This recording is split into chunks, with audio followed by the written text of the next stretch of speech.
ഇതോ വരാൻ ഇങ്ങ് വരിക. അതെ, താൻ എന്ത് പണിയാണ് എടുത്തത്? താനേ നോമിൻ്റെ മുറി അടിച്ചു വരാൻ പറഞ്ഞു, ശരിയാ. എന്നിട്ടിപ്പോൾ നമ്മുടെ കൗബീനങ്ങളെ ആര് പറഞ്ഞു? ഏത് പരിഷ്കരിച്ചുകൂടെയെന്നോ? ഇന്നിപ്പോൾ അങ്ങനെയാ, പഴയ ആചാരങ്ങളൊക്കെ മാറ്റല പരിഷ്കാരം. ഇന്നാ പിന്നെ ആചാരങ്ങളെ ജനങ്ങളുടെ നന്മയ്ക്ക് വേണ്ടിയിട്ടുള്ളതാണ് യുവഭിമാനം ചിന്തിക്കണ്ടേ?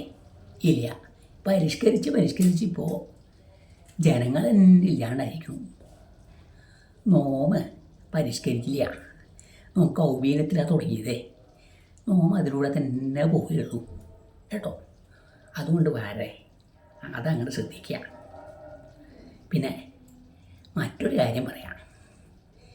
ഈ ചില നമ്പൂരി കുട്ടികളെ വഴിതെറ്റിക്കണ അഭ്യമാരണ്ടേ, നമ്പൂരിമാരിൽ തന്നെ അഭ്യമാരുണ്ട് വാരേ. എന്നിട്ട് എന്താണെന്നറിയോ, ഈ സേവിക്കാനൊക്കെ കൂട്ടിക്കൊണ്ടു പോവുക. നോമിൻ്റെ പുത്രനോട് പറഞ്ഞു, പറ്റിയാട്ടോ സേവയും കൊണ്ട് നോമിൻ്റെ ഇല്ലത്ത് വന്നാൽ നോം അങ്ങടെ പുറത്താക്കും, അത്രയേ ഉള്ളൂ എന്ന് പറഞ്ഞു. എന്താ വരെ ഇത് കാലത്തിൻ്റെ പോക്ക്. എടോ, നമ്മൾ ഈ നാമം ജപിക്കുന്നതിനും സന്ധ്യാവനം ചെയ്യുന്നതിനൊക്കെ ഒരു ശക്തി ഉണ്ടെന്നുള്ളത് ഇവന്മാർക്ക് മനസ്സിലാവണ്ടേ? എല്ലാ മനുഷ്യന്മാരും നല്ലത് തന്നെയാണ്, എല്ലാം നല്ലത് തന്നെയാണ്. എല്ലാ മനുഷ്യരിലും ഓരോരോ ആചാരങ്ങളും വിശ്വാസങ്ങളും ഇല്ലേ? അതങ്ങനെ സംരക്ഷിക്കുക.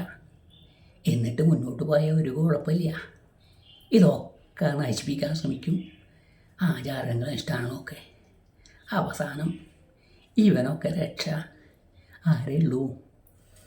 ഈശ്വരൻ മാത്രമേ ഉള്ളൂ.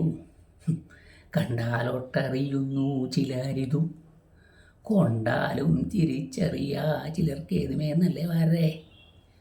ആ, നാളെ പായസം ഉണ്ടോ? എങ്കിലേ ഇന്നത്തെ പോലെ വൈകിയത് കേട്ടോ. ഇപ്പം തന്നെ സാധനം വന്നോളൂ. നാളെ ഇതൊക്കെ ആക്കി വെച്ചിട്ട് നേരത്തെ ഇല്ലത്ത് പോയിട്ട് പരിപാടി ഉണ്ട്. ഏതാ?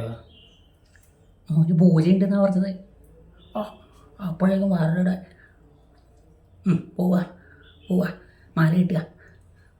ഓ, മാരോടൊന്നും പറഞ്ഞിട്ട് കാര്യമില്ല. നാരായണ നാരായണ.